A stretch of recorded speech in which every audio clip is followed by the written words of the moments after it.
నమస్తే, welcome to mirror TV. మనం గత కొన్ని రోజులుగా చూస్తున్నాం, రాష్ట్రంలో డైవర్షన్ పాలిటిక్స్ చాలా జరుగుతున్నాయి. కేవలం కాంగ్రెస్ పార్టీ నాయకులు కావచ్చు, కార్యకర్తలు కావచ్చు, లేదంటే రేవంత్ రెడ్డి గారు కావచ్చు, కేవలం ఒక పార్టీని టార్గెట్ చేయాల్సి వస్తుంది. ప్రజా సమస్యలు ఎందుకు పట్టించుకుంటలేదు. మనం రీసెంట్గా చూసాం, ఇది లగిచెర్లలో జరిగిన ఇష్యూస్ కూడా ఇక్కడ కూడా వాళ్ళు ఎమ్మెల్యే ఏదైతే సీఎం రేవంత్ రెడ్డి గారు ఆ నియోజకవర్గానికి సంబంధించిన ఎమ్మెల్యే కూడా ఇక్కడ కూడా స్పందించలేరు. మనం దీనిపైన మాట్లాడే ప్రయత్నం చేద్దాం.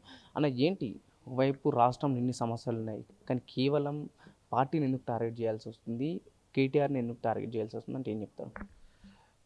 ముందుగా మన మిర్రర్ టీవీ ప్రేక్షకులందరూ కూడా నమస్సుమాంజలు తెలియజేస్తూ, ఈరోజు రాష్ట్రం అంతా అట్టుడుకుతున్నది.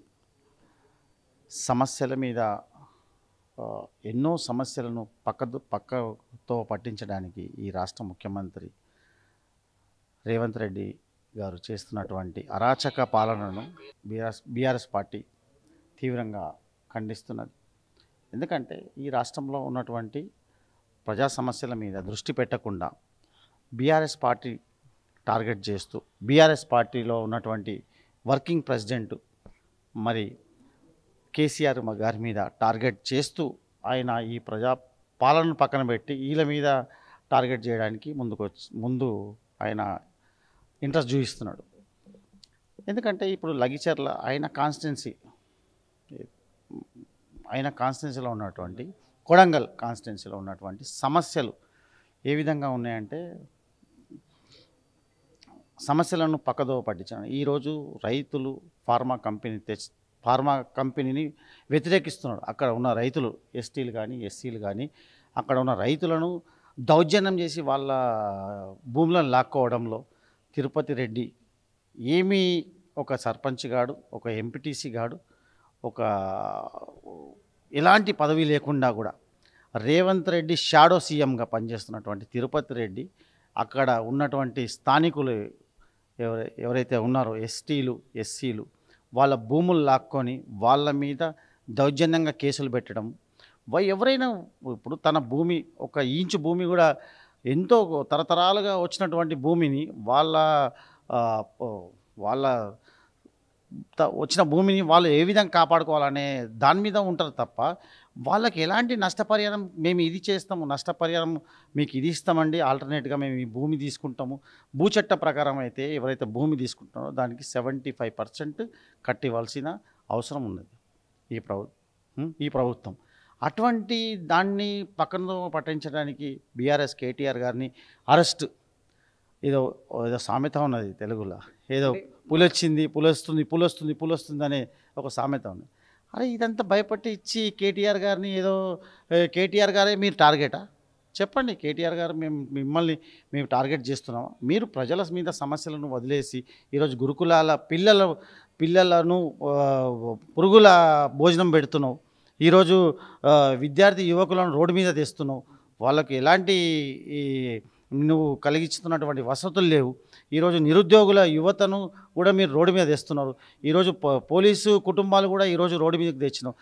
అంటే ప్రజా సమస్యలను పక్కదో పట్టించడానికి ఈ డైవర్షన్ పాలిటిక్స్ చేస్తున్నటువంటి రేవంత్ రెడ్డి గారికి ఈరోజు మొన్న చిల్డ్రన్స్ డే రోజు కూడా మాఫ్ అసెంబ్లీ పెట్టిండు. ఆ అసెంబ్లీలో కూడా పిల్లలు అపోజిషన్ లీడర్ ఒక అమ్మాయి ఎంత బాగా చక్కగా మాట్లాడిందంటే, మీరు ప్రజా సమస్యల మీద మాట్లాడతలేదు, ఏదో మీరు ఈ రాష్ట్ర ప్రభుత్వము మా ముందబందరం సీరియల్ చూస్తున్నదా లేకుంటే గాజులు దొడుకుని ఉన్నదా అని రేవంత్ రెడ్డి ఈ రాష్ట్ర ముఖ్యమంత్రి ముంగట్నే అంటుందంటే దానికంటే విడ్డూరం ఏమున్నది ఈ రాష్ట్రంలో ముఖ్యమంత్రికి?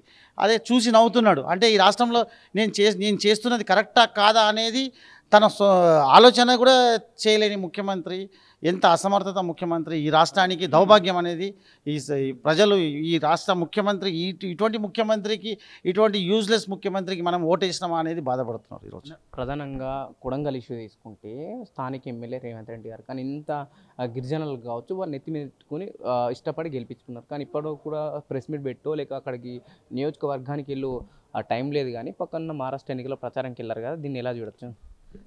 ఎందుకంటే ఈరోజు కొడంగల్ వాసులందరినీ కూడా విస్మరించే పరిస్థితి రేవంత్ రెడ్డికి వచ్చిందంటే, ఈరోజు కొడంగల్ కాన్స్టిట్యున్సీలో ఉన్న ప్రజలందరూ కూడా రేవంత్ రెడ్డి ఈ ప్రభుత్వాన్ని, ఈ రేవంత్ రెడ్డిని, ఈ ముఖ్యమంత్రిని తిరుగుబాటు పడుతున్నారు.